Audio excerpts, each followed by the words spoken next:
여러분, 혹시 이런 적 있으신가요? 자식 결혼시킬 때 전세금 보태준다고 노후자금 털어넣고 손주 학원비 보태준다고 여행 가고 싶은 마음 꾹 눌러 담았다가 정작 무릎이 아파 병원 갈 일 생기니 자식들한테 손 벌리기 미안해서 참고 계신 적 말입니다.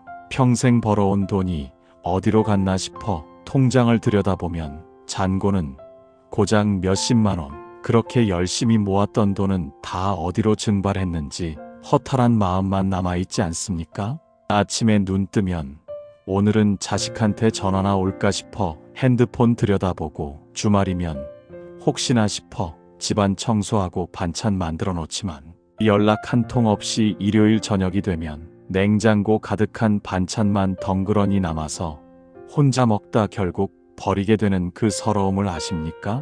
좋은 부모 되려고 훌륭한 할머니 할아버지 되려고 애쓰다 보니 정작 내 인생은 언제 살았나 싶고 거울 보면 주름살 가득한 얼굴에 이게 내 모습인가 싶어 깜짝 놀라게 되는 순간이 있지 않습니까?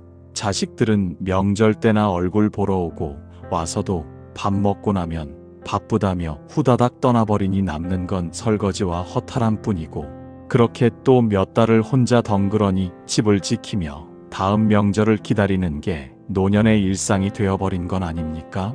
친구들 만나면 손주 자랑하느라 정신없지만 집에 돌아오면 내 손주는 엄마 아빠만 따르지 할머니 할아버지는 용돈 주는 사람 정도로만 여기는 것 같아 가슴 한편이 서늘해지는 경험을 하신 적이 있으실 겁니다. 평생 가족을 위해 희생했는데 정작 나는 가족 중에서 가장 외로운 사람이 되어버렸다는 생각이 드는 밤이면 이불 속에서 소리 없이 눈물 흘리며 내 인생은 대체 뭐였나 자책하게 되지 않습니까?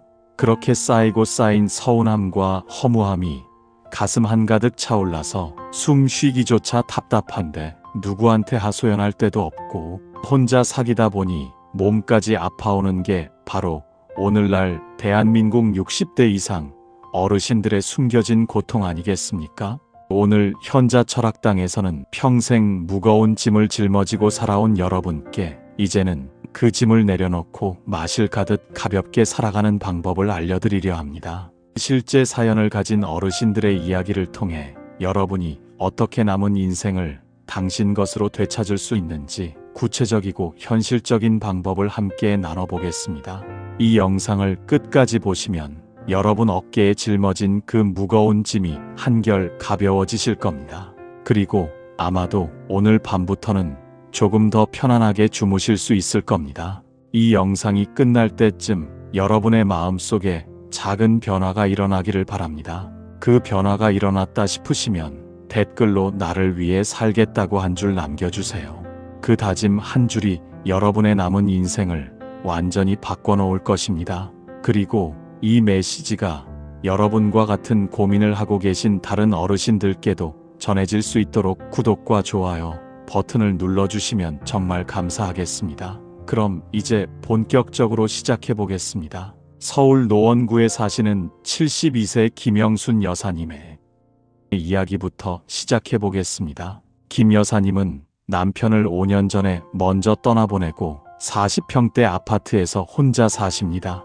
자식 둘 다 출가시키고 나니 집안이 온통 물건으로 가득했습니다. 안방에는 딸 시집 보낼 때 해준 이불 세트가 장롱 가득 쌓여 있고 거실 한편에는 아들 결혼할 때 장만해준 식기 세트가 박스째 쌓여 있었습니다.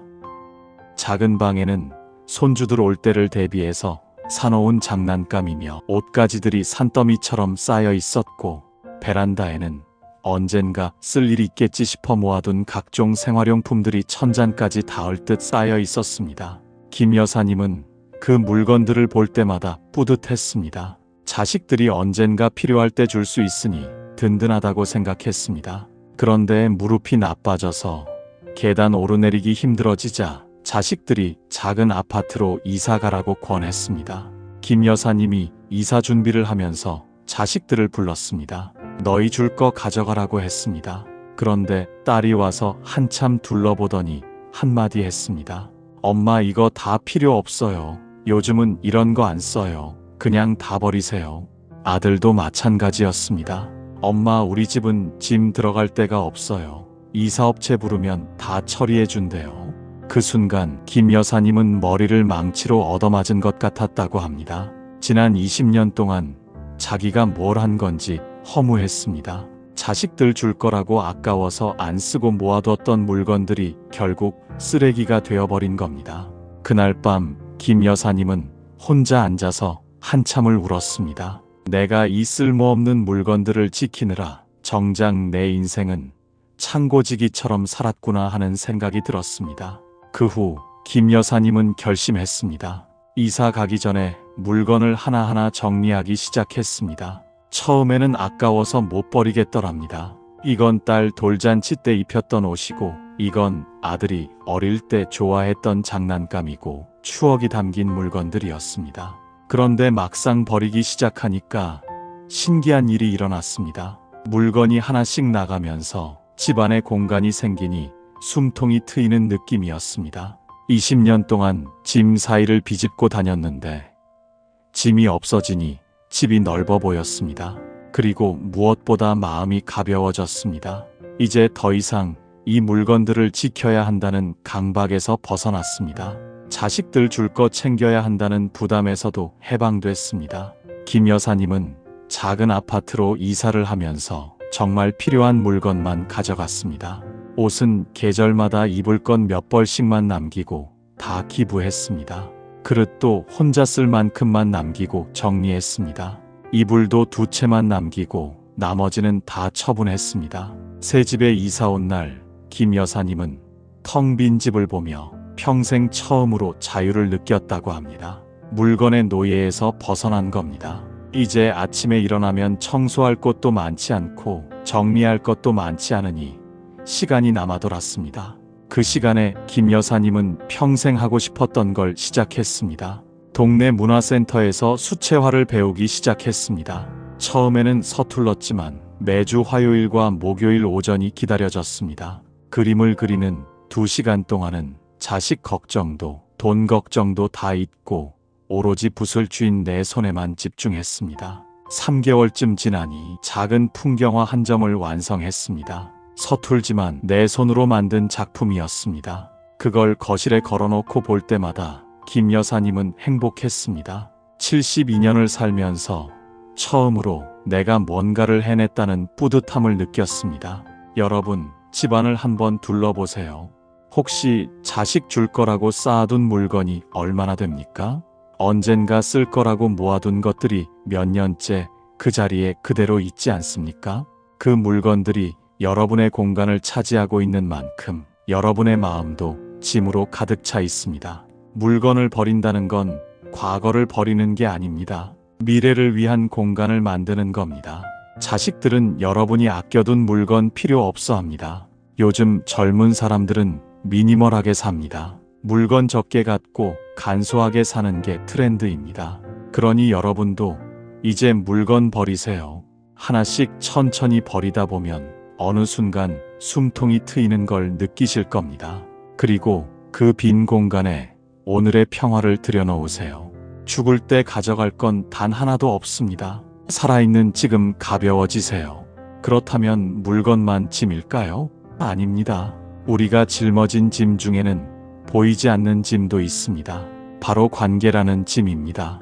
평생 좋은 며느리로, 좋은 사위로, 좋은 부모로, 좋은 조부모로 살아야 한다는 강박이 여러분을 얼마나 힘들게 합니까? 명절만 되면 스트레스 받고 집안 행사 때마다 지치고 가족 모임 끝나면 며칠씩 몸살 나는 게 당연하다고 생각하고 사셨지 않습니까? 이제는 그 무거운 관계의 짐도 내려놓을 때입니다. 부산 해운대구에 사시는 76세 최병수 어르신 이야기를 들려드리겠습니다. 최 어르신은 평생 가족 중심으로 사셨습니다. 명절 때마다 자식들과 손주들이 오면 며칠 전부터 준비했습니다. 아내와 함께 시장 보러 다니면서 자식들 좋아하는 반찬거리 사고 손주들 좋아하는 과일이며 간식 챙기고 집안 청소하고 이불 빨고 말리느라 허리가 끊어질 것 같았습니다. 명절 당일에는 새벽부터 일어나서 제사상 준비하고 음식 장만하느라 온종일 부엌에서 보냈습니다. 아내는 기름 튀기다 손에 데이기 일쑤고 최 어르신은 무거운 걸 들다가 허리 삐끗하기 예사였습니다. 돈도 만만치 않게 들어갔습니다. 한 번 명절 지내면 최소 100만 원 이상은 나갔습니다. 제사 음식 장만하는 데 드는 돈, 자식들 용돈, 손주들 세뱃돈까지 합치면 어마어마했습니다.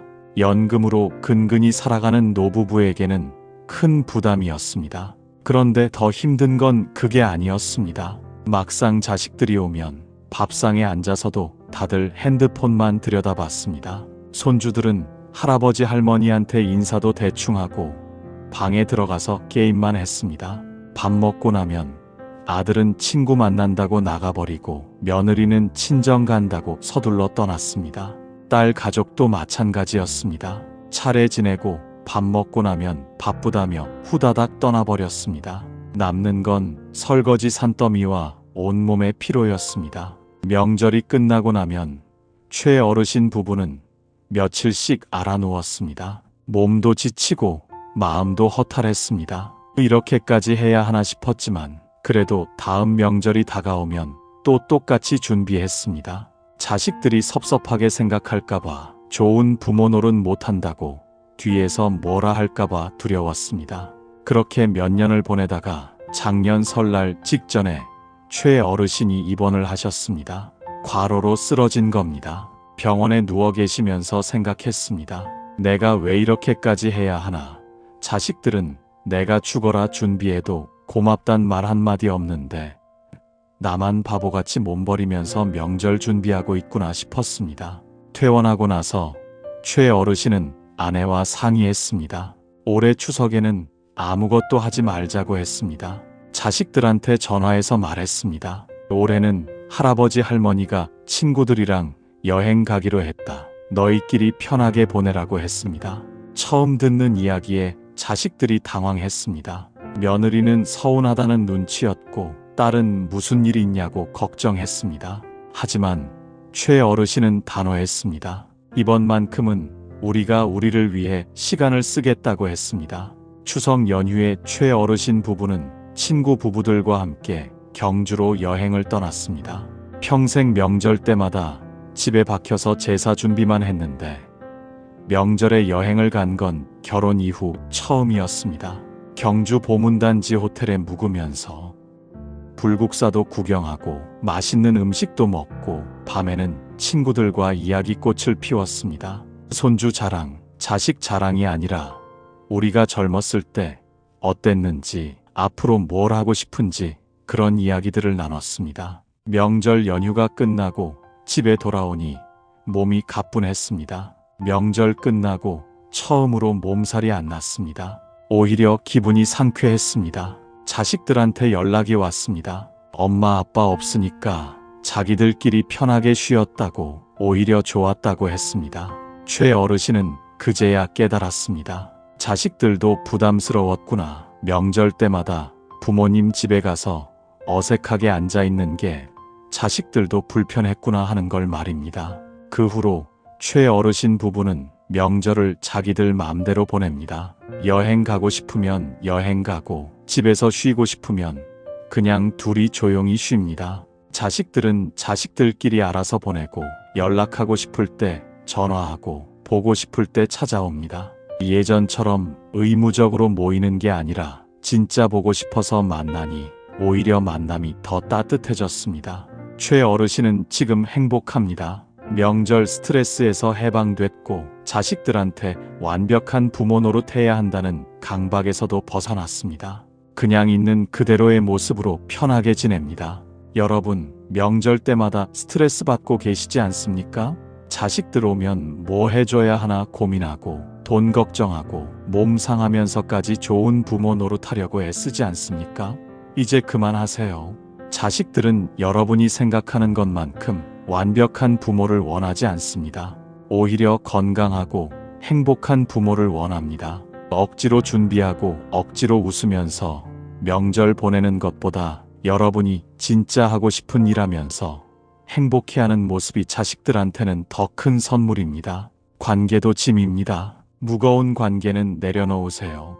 의무적인 만남, 형식적인 모임, 그런 거 이제 안 하셔도 됩니다. 마실 가듯 가벼운 관계만 남기세요. 진짜 보고 싶은 사람만 만나고 진짜 하고 싶은 일만 하세요.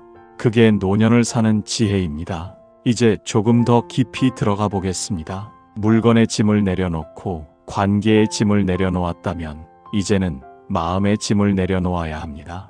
마음의 짐이란 무엇입니까? 바로 비교하는 마음입니다. 남의 집 자식과 내 자식을 비교하고, 남의 손주와 내 손주를 비교하고, 남의 노후와 내 노후를 비교하면서 스스로를 불행하게 만드는 그 비교의 마음 말입니다.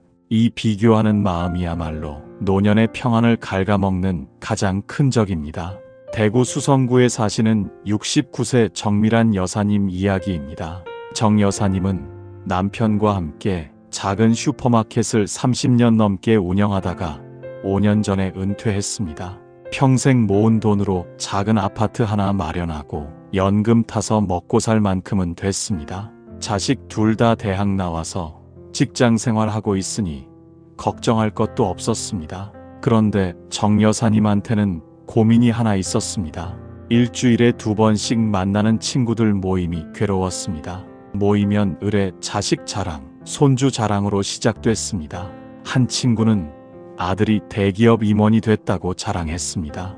또 다른 친구는 며느리가 의사라고 뽐냈습니다. 손주가 외고 갔다, 특목고 갔다, 대학을 어디 갔다, 그런 이야기들이 끊임없이 나왔습니다. 정 여사님은 그 자리에 앉아 있는 게 고역이었습니다. 정 여사님 아들은 중소기업 다니고 딸은 학원 강사였습니다. 나쁜 직업은 아니지만 친구들 자식에 비하면 초라해 보였습니다. 손주도 그냥 평범한 동네 학교 다녔습니다. 친구들 손주처럼 특별할 게 없었습니다.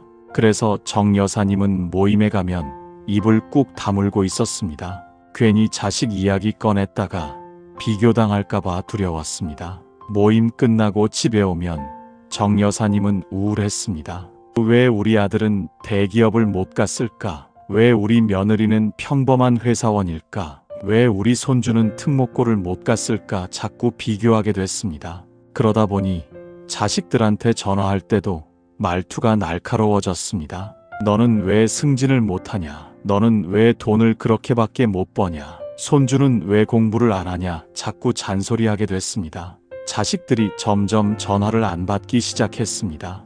엄마 전화 받으면 잔소리만 듣는다고, 만날 남이랑 비교한다고 서운해했습니다. 정 여사님도 알았습니다. 내가 잘못하고 있다는 걸 알았습니다. 하지만 친구들 만나면 자꾸 비교하게 되고, 비교하다 보면 내 인생이 실패한 것 같고 그 마음이 자식들한테 향하는 걸 어쩔 수가 없었습니다. 그러던 어느 날 정 여사님이 혼자 산책을 나갔습니다. 집 근처 작은 공원이었습니다. 벤치에 앉아서 멍하니 있는데 발밑에 들꽃이 피어 있었습니다. 이름도 모르는 작은 보라색 꽃이었습니다. 그 꽃을 보다가 정 여사님은 문득 생각했습니다. 저 꽃은 장미를 부러워하지 않는다. 저 꽃은 튤립이 되고 싶어 하지 않는다. 그냥 자기 모습대로 피었다가 지는데 나는 왜 평생 남의 정원만 부러워하며 내 꽃밭을 망쳐왔을까 하는 생각이 들었습니다. 그날 이후 정 여사님은 비교하는 습관을 고치기로 결심했습니다. 친구들 모임에서 자식 자랑이 나오면 귀를 닫았습니다. 그냥 듣기만 하고 마음에 담지 않았습니다. 대신 정 여사님은 감사한 것들을 세기 시작했습니다. 우리 아들은 비록 대기업은 아니지만 성실하게 일한다. 우리 며느리는 착하고 시어머니한테 잘한다. 우리 손주는 건강하고 밝다. 그런 것들을 세기 시작했습니다. 비교하는 대신 감사하기 시작하니까 신기하게도 마음이 편안해졌습니다. 그리고 정 여사님은 자기만의 즐거움을 찾기 시작했습니다. 평생 슈퍼하느라 책 한 권 제대로 못 읽었는데 이제 시간이 생기니 도서관에 다니기 시작했습니다. 처음에는 큰 글씨로 된 에세이부터 읽었습니다. 읽다 보니 재미있었습니다. 한 달에 2권씩 읽기 시작했습니다. 6개월쯤 지나니 12권을 읽었습니다. 친구들 만나면 자식 자랑 대신 요즘 읽은 책 이야기를 했습니다. 처음에는 친구들이 시큰둥했지만 나중에는 관심을 보이기 시작했습니다. 정 여사님이 재미있게 이야기하니까 친구들도 같이 책을 읽기 시작했습니다. 그렇게 자식 자랑 모임이 독서 모임으로 바뀌었습니다. 만날 때마다 읽은 책 이야기하고 좋은 책 추천하고 도서관에 같이 가서 책도 빌리고 그렇게 지내다 보니 모임 자체가 즐거워졌습니다. 1년쯤 지나서 정 여사님 아들이 말했습니다. 엄마 요즘 많이 밝아지셨어요. 전화해도 잔소리 안 하시고 재미있는 이야기만 하시니까 전화하는 게 좋아요. 며느리도 말했습니다. 어머니 요즘 표정이 정말 좋아 보이세요. 뭔가 좋은 일 있으세요? 정 여사님은 웃으며 대답했습니다. 특별한 일은 없고 그냥 나를 위해 살기 시작했을 뿐이라고 말입니다. 정 여사님은 지금 행복합니다. 남이랑 비교하지 않으니 마음이 편합니다. 내가 가진 것에 감사하니 부족함이 없습니다. 내 즐거움을 찾으니 하루하루가 기대됩니다. 여러분, 혹시 남의 집 자식이랑 비교하고 계시지 않습니까? 친구 만나면 자식 자랑 듣느라 속상하지 않습니까? 남의 손주가 명문대 갔다는 소리 들으면 우리 손주가 한심해 보이지 않습니까? 그런 비교 이제 그만하세요. 비교는 끝이 없습니다. 위를 보면 한도 끝도 없이 잘난 사람들이 있습니다. 아무리 비교해봤자 여러분만 불행해질 뿐입니다. 자식은 자식대로 자기 인생을 삽니다. 여러분이 비교하고 재촉한다고 해서 달라지지 않습니다. 오히려 관계만 나빠집니다. 그러니 비교하지 마세요. 대신 여러분이 가진 것을 세어보세요. 자식이 건강하면 그걸로 감사한 겁니다. 손주가 밝고 착하면 그걸로 충분한 겁니다. 여러분 자신이 지금 숨 쉬고 걸을 수 있으면 그게 최고의 축복입니다. 비교하는 마음을 내려놓으면 평안이 찾아옵니다. 그런데 여기서 한 가지 더 나아가야 할 게 있습니다. 비교하는 마음을 내려놓았다면 이제는 인정받고 싶은 마음도 내려놓아야 합니다. 자식들한테 인정받고 싶고 친구들한테 인정받고 싶고 세상한테 인정받고 싶은 그 마음이 여러분을 얼마나 힘들게 합니까? 좋은 부모였다는 인정을 받고 싶어서 자식들 눈치 보고 성공한 인생이었다는 인정을 받고 싶어서 친구들한테 허세 부리고 그렇게 살다 보면 정작 내 인생은 남의 시선에 갇혀버립니다. 인천 연수구에 사시는 74세 박철호 어르신 이야기입니다. 박 어르신은 평생 중학교 교사로 일하셨습니다. 30년 넘게 아이들 가르치다가 정년 퇴직하셨습니다. 퇴직하고 나니 허전했습니다. 평생 선생님으로 살았는데 이제는 그냥 평범한 할아버지가 된 기분이었습니다. 그래서 박 어르신은 퇴직 후에도 선생님 노릇을 하려고 애썼습니다. 자식들한테 이래라 저래라 가르쳤습니다. 인생 선배로서 조언을 해주는 거라고 생각했습니다. 손주들한테도 공부 가르쳐 주겠다고 나섰습니다. 수학 문제 풀이도 해주고 영어 단어도 외우게 하고 역사도 가르쳐 주려 했습니다. 동네 경로당에서도 박 어르신은 늘 다른 어르신들한테 이것저것 가르쳐 주려 했습니다. 건강 관리는 이렇게 해야 하고 돈 관리는 저렇게 해야 하고 자식 교육은 이렇게 해야 한다고 말입니다. 그런데 사람들의 반응이 시큰둥했습니다. 자식들은 아빠 잔소리 좀 그만하라고 했습니다. 우리도 다 어른인데 뭘 그렇게 간섭하냐고 짜증을 냈습니다. 손주들은 할아버지가 오시면 피했습니다. 할아버지 오시면 또 공부 이야기 하신다고 방문 잠그고 나오지 않았습니다. 경로당 어르신들도 박 어르신을 멀리했습니다. 만날 가르치려 든다고 우리도 평생 살아온 사람들인데 무시한다고 뒤에서 불평했습니다. 박 어르신은 억울했습니다. 나는 선의로 가르쳐 주는 건데 왜 다들 싫어하는지 이해가 안 됐습니다. 그러다 보니 점점 외로워졌습니다. 자식들은 전화를 안 받고 손주들은 만나주지 않고 친구들도 연락이 뜸해졌습니다. 어느 날 박 어르신이 홀로 공원을 걷다가 벤치에 앉았습니다. 옆에 할머니 한 분이 계셨습니다.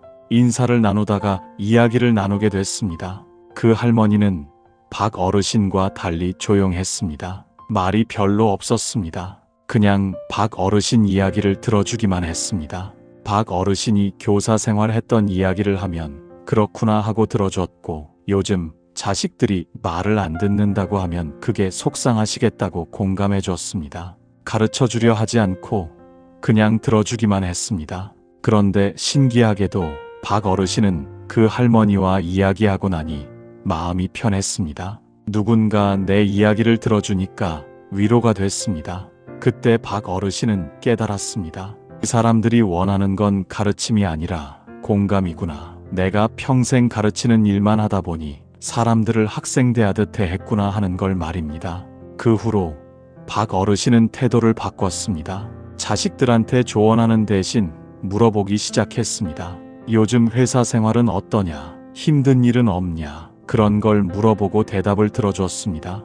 가르치려 하지 않고 그냥 들어줬습니다. 손주들한테도 공부 이야기 대신 학교 생활 이야기를 물어봤습니다. 친구는 누구고 요즘 뭐가 재미있냐? 그런 걸 물어보고 들어줬습니다. 경로당에서도 다른 어르신들 이야기를 들어주기 시작했습니다. 건강 조언하는 대신 어디가 아프냐고 물어보고, 돈 관리 가르치는 대신 요즘 생활이 어떠냐고 물어봤습니다. 그러자 신기한 일이 일어났습니다. 자식들이 먼저 전화를 하기 시작했습니다. 아빠한테 전화하면 잔소리 안 듣고 위로받으니까 좋다고 했습니다. 손주들도 할아버지를 찾기 시작했습니다. 할아버지는 자기 이야기를 들어주시니까 좋다고 했습니다. 경로당 어르신들도 박 어르신을 좋아하기 시작했습니다. 박 어르신이 자기들 이야기를 잘 들어주니까 편하다고 했습니다. 박 어르신은 지금 행복합니다. 인정받으려는 마음을 내려놓으니 오히려 사람들이 좋아해 줬습니다. 가르치려는 마음을 내려놓으니 관계가 편안해졌습니다. 선생님 노릇을 내려놓으니 진짜 좋은 할아버지가 될 수 있었습니다. 여러분, 혹시 자식들한테 인정받으려고 애쓰고 계시지 않습니까? 좋은 부모였다는 말 한마디 듣고 싶어서 무리하고 계시지 않습니까? 친구들한테 멋있는 사람으로 보이려고 허세 부리고 계시지 않습니까? 이제 그만하세요. 인정은 억지로 받는 게 아닙니다. 여러분이 편안하면 사람들이 알아서 좋아합니다. 가르치려 하지 말고 들어주세요. 조언하려 하지 말고 공감해 주세요. 그게 노년의 지혜입니다. 지금까지 물건의 짐, 관계의 짐, 마음의 짐을 내려놓는 이야기를 나눴습니다. 그런데 여기서 중요한 질문이 하나 남았습니다. 짐을 다 내려놓고 나면 뭐가 남습니까?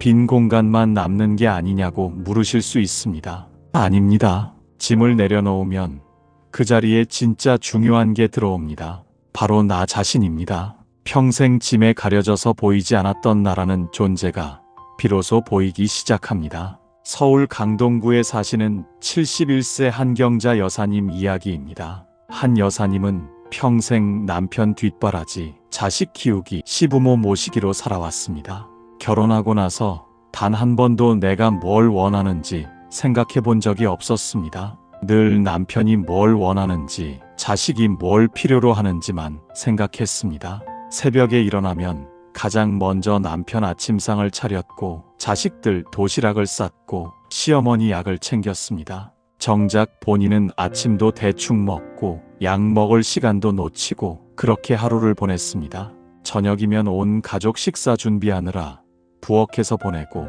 설거지하고 나면 녹초가 돼서 그냥 쓰러져 잤습니다. 그렇게 40년을 살았습니다. 남편이 정년퇴직하고 자식들이 출가하고 시부모님이 돌아가시고 나니 갑자기 할 일이 없어졌습니다. 아침에 눈을 떠도 차릴 아침상이 없고, 쌀 도시락이 없고, 챙길 약이 없었습니다.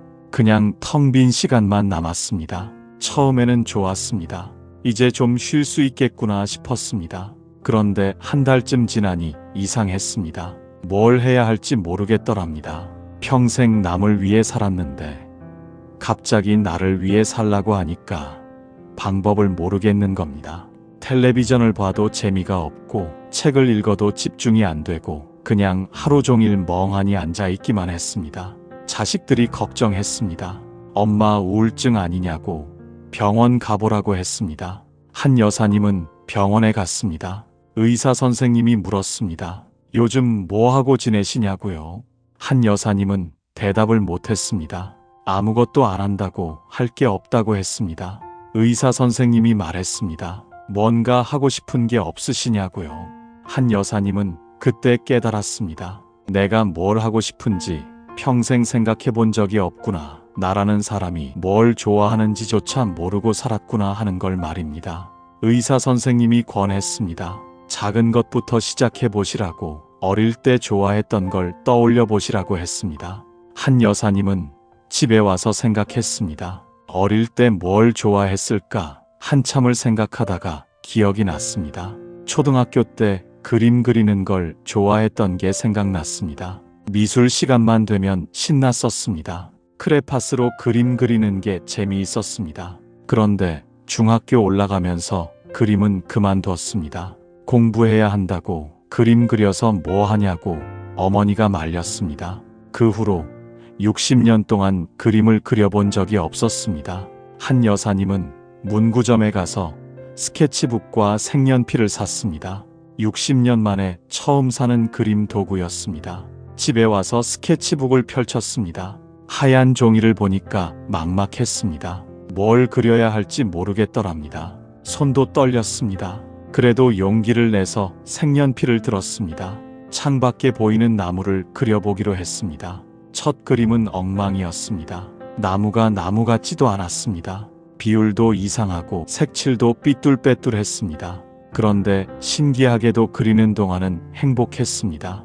60년 만에 처음으로 오로지 나만을 위한 시간을 가진 기분이었습니다. 남편 생각도 자식 생각도 아무 생각 없이 그냥 내 손에 쥔 색연필과 눈앞의 종이에만 집중하는 그 시간이 평화로웠습니다. 한 여사님은 그날부터 매일 그림을 그렸습니다. 처음에는 서툴렀지만 조금씩 나아졌습니다. 한 달쯤 지나니 나무도 나무처럼 보이고 꽃도 꽃처럼 보였습니다. 3개월쯤 지나니 스케치북 한 권을 다 채웠습니다. 자기가 그린 그림들을 처음부터 끝까지 넘겨보는데 눈물이 났습니다. 이게 다 내가 그린 거구나. 나도 뭔가를 해낼 수 있는 사람이구나 하는 생각이 들었습니다. 그 후 한 여사님은 용기를 내서 동네 문화센터 그림 수업에 등록했습니다. 수강생 중에 가장 나이가 많았지만 상관없었습니다. 선생님이 기초부터 가르쳐 주었습니다. 명암 넣는 법, 원근감 표현하는 법, 색감 조화시키는 법 같은 걸 배웠습니다. 배우면 배울수록 재미있었습니다. 일주일에 2번 수업이 있었는데 그날만 기다려졌습니다. 그림 그리는 2시간 동안은 71세 할머니가 아니라 그냥 그림 그리기를 좋아하는 한 사람이었습니다. 나이도 역할도 의무도 다 잊고 오로지 나로서 존재하는 시간이었습니다. 6개월쯤 지나니 문화센터에서 작은 전시회를 열었습니다. 수강생들 그림을 전시하는 자리였습니다. 한 여사님 그림도 전시됐습니다. 액자에 넣어서 벽에 걸린 자기 그림을 보는데 가슴이 벅찼습니다. 평생 남의 뒷바라지만 하다가 처음으로 내 이름이 걸린 작품을 만든 겁니다. 전시회 날 자식들이 왔습니다. 엄마 그림을 보고 깜짝 놀랐습니다. 엄마가 이런 재능이 있었냐고, 왜 이제야 시작했냐고 물었습니다. 한 여사님은 웃으며 대답했습니다.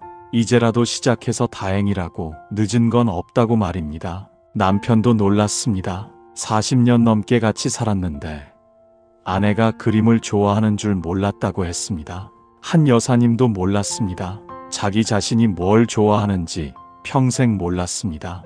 이제야 알게 됐습니다. 한 여사님은 지금 행복합니다. 매일 아침 일어나면 오늘은 뭘 그릴까 설렙니다. 계절마다 달라지는 풍경을 그리고 집 안에 있는 작은 화분을 그리고 가끔은 상상 속 풍경을 그립니다. 그림을 그리는 동안만큼은 온전히 나로서 존재합니다. 그게 행복입니다.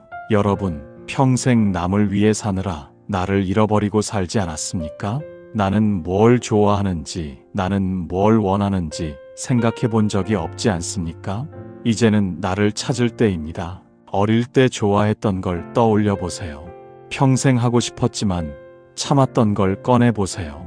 늦은 건 없습니다. 지금 시작하면 됩니다. 그림이든 노래든 춤이든 글쓰기든 뭐든 상관없습니다. 나를 위한 시간을 가지세요. 나로서 존재하는 시간을 만드세요.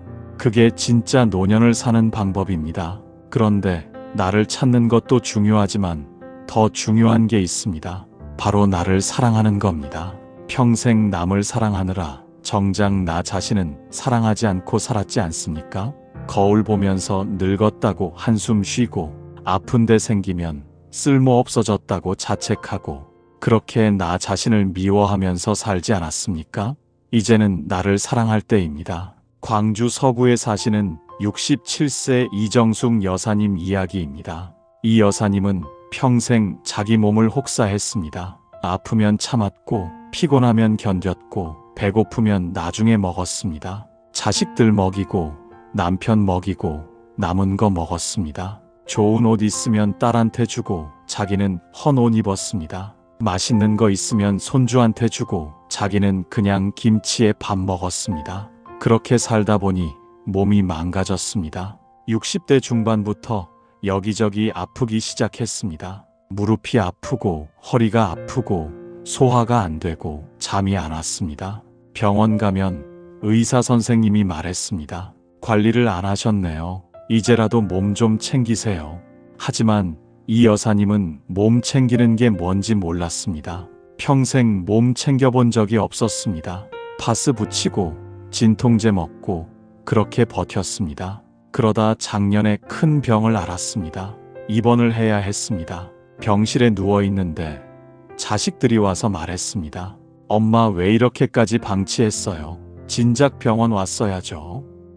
이 여사님은 그때 깨달았습니다. 내가 나를 너무 함부로 대했구나. 내 몸을 소중히 여기지 않았구나 하는 걸 말입니다. 퇴원하고 나서 이 여사님은 결심했습니다. 이제부터는 나를 사랑하겠다고 다짐했습니다. 작은 것부터 시작했습니다. 아침에 일어나면 거울을 보면서 말했습니다. 오늘도 힘내자. 고마워. 사랑해. 처음에는 어색했습니다.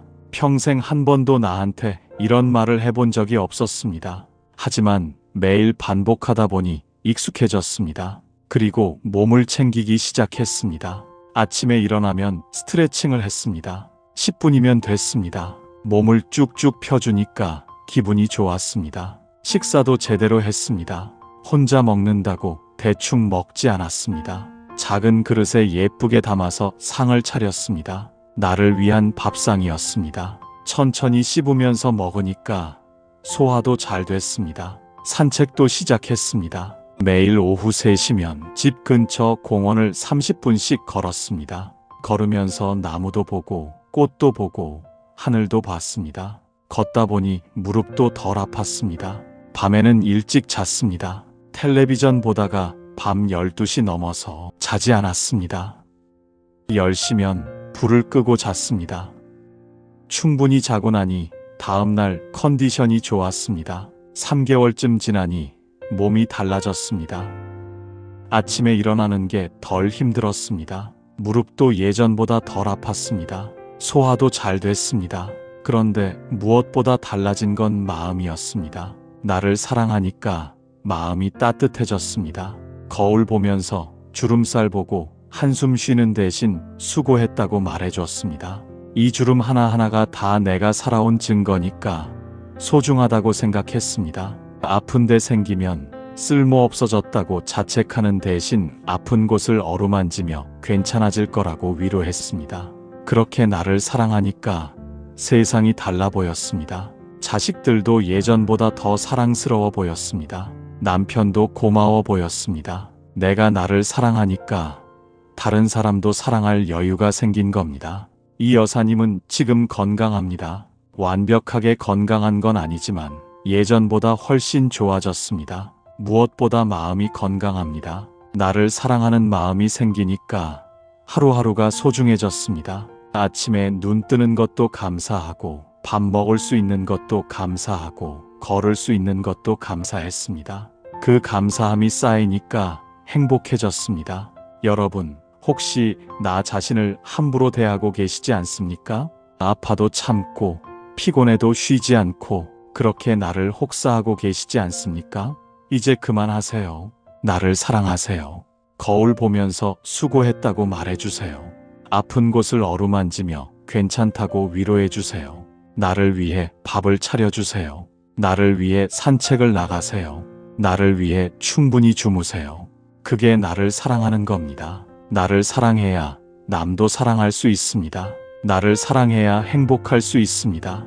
여러분, 지금까지 긴 이야기를 들어주셨습니다.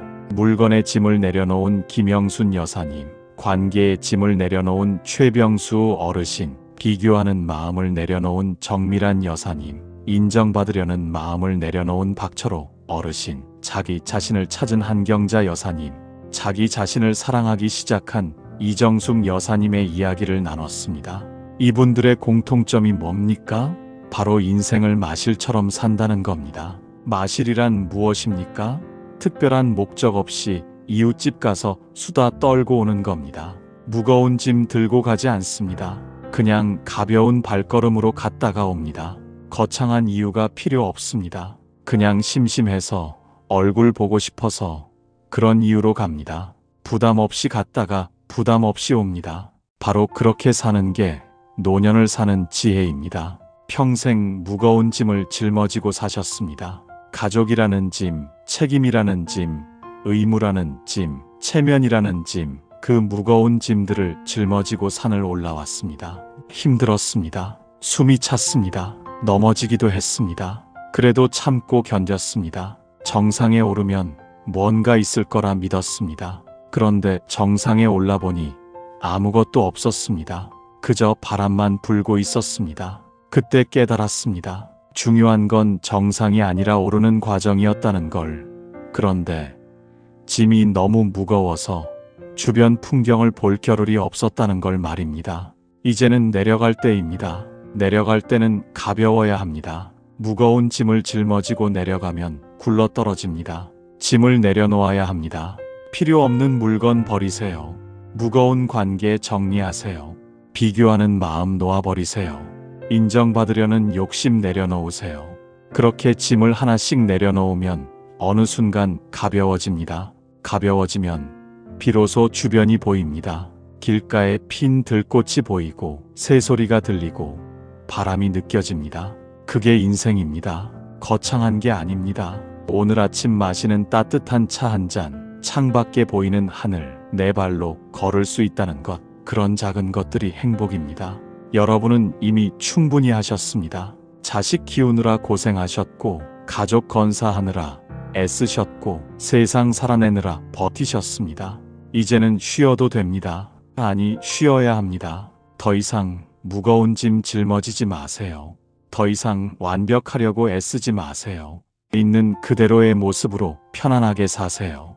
자식들한테 완벽한 부모일 필요 없습니다. 그냥 행복한 부모면 됩니다. 친구들한테 잘난 사람으로 보일 필요 없습니다. 그냥 편안한 사람이면 됩니다. 세상한테 증명할 것도 없습니다. 그냥 오늘을 살아내는 것만으로 충분합니다. 마실 가듯 사세요. 목적지가 중요한 게 아닙니다. 가는 과정이 즐거우면 됩니다. 거창한 계획 세우지 마세요. 오늘 뭐 먹을까? 오늘 누구 만날까? 오늘 뭐 할까? 그런 작은 고민만으로 충분합니다. 내일 걱정하지 마세요. 내일은 내일이 알아서 옵니다. 오늘만 챙기세요. 오늘 아침 해가 떴으면 그걸로 감사한 겁니다. 오늘 밥 먹을 수 있으면 그걸로 충분한 겁니다. 오늘 숨 쉴 수 있으면 그게 최고의 선물입니다. 여러분, 우리는 이 세상에 고생하러 온 게 아닙니다. 소풍 온 겁니다. 소풍은 무겁게 가는 게 아닙니다. 가볍게 가야 합니다. 도시락 하나 싸들고 돗자리 하나 들고 그렇게 가볍게 가서 햇볕 쬐고 바람 쐬고 친구들이랑 이야기하다가 집에 오는 게 소풍입니다. 노년이 바로 그런 겁니다. 남은 인생을 소풍처럼 사세요. 가볍게 사세요. 즐겁게 사세요. 마실 가듯 편안하게 사세요. 김영순 여사님은 물건을 버리고 그림을 시작했습니다. 최병수 어르신은 명절 의무에서 벗어나 친구들과 여행을 다닙니다. 정밀한 여사님은 비교를 멈추고 독서를 즐깁니다. 박철호 어르신은 가르치기를 멈추고 들어주는 사람이 됐습니다. 한경자 여사님은 60년 만에 그림을 다시 시작했습니다. 이정숙 여사님은 자기 자신을 사랑하기 시작했습니다. 이분들은 특별한 사람들이 아닙니다. 여러분과 똑같은 평범한 사람들입니다. 다만 짐을 내려놓기로 결심했을 뿐입니다. 그 작은 결심이 인생을 바꿨습니다. 여러분도 할 수 있습니다. 오늘 당장 시작하세요. 집에 가서 물건 하나 버리는 것부터 시작하세요. 자식한테 전화해서 잔소리 대신 사랑한다고 말해보세요. 친구 만나서 자식 자랑 대신 내 이야기를 해보세요. 거울 보면서 수고했다고 말해보세요. 작은 것부터 시작하면 됩니다. 작은 변화가 쌓이면 큰 변화가 됩니다. 하루하루 조금씩 가벼워지다 보면 어느 순간 완전히 달라진 자신을 발견하게 될 겁니다. 마지막으로 당부드립니다. 여러분, 남은 인생 남을 위해 쓰지 마세요. 이제는 나를 위해 쓰세요. 맛있는 것 있으면 자식 냉장고에 넣어주지 말고 지금 바로 드세요. 하고 싶은 것 있으면 나중으로 미루지 말고 오늘 하세요. 가고 싶은 곳 있으면 언젠가가 아니라 지금 가세요. 나중은 없습니다. 오늘이 가장 젊은 날입니다. 오늘이 가장 건강한 날입니다. 오늘을 사세요. 나를 위해 사세요. 그게 진짜 사는 겁니다. 여러분, 오늘 이야기 중에 가슴에 와닿는 부분이 있으셨나요? 그래, 나도 이제는 짐을 내려놓고 가볍게 살아야겠다는 생각이 드셨나요? 그렇다면 댓글로 나를 위해 살겠다고 한 줄 적어보세요. 그 다짐 한 줄이 여러분의 남은 인생을 완전히 바꿔놓을 겁니다. 글로 적으면 마음에 새겨집니다. 마음에 새겨지면 행동으로 옮겨집니다. 행동으로 옮겨지면 인생이 바뀝니다. 그러니 부끄러워하지 마시고 댓글로 다짐을 남겨주세요. 나를 위해 살겠습니다. 이 한 줄이면 됩니다. 그리고 이 메시지가 여러분과 같은 고민을 하고 계신 다른 어르신들께도 전해질 수 있도록 구독과 좋아요 버튼을 꼭 눌러주세요. 현자 철학당은 앞으로도 여러분의 마음을 어루만지고 위로하는 이야기들을 계속 전해드리겠습니다. 혼자가 아닙니다. 우리 모두 함께 가볍게 살아가는 방법을 배워가고 있습니다. 구독자 여러분 모두가 서로에게 힘이 되고 있습니다. 다음 영상에서는 또 어떤 이야기로 여러분을 찾아뵐지 기대해주세요. 여러분의 가벼운 발걸음을 현자 철학당이 늘 응원하겠습니다. 오늘도 마실 가득 평안한 하루 되시고 내일도 모레도 가벼운 마음으로 행복하게 지내세요. 긴 영상 끝까지 들어주셔서 정말 감사합니다.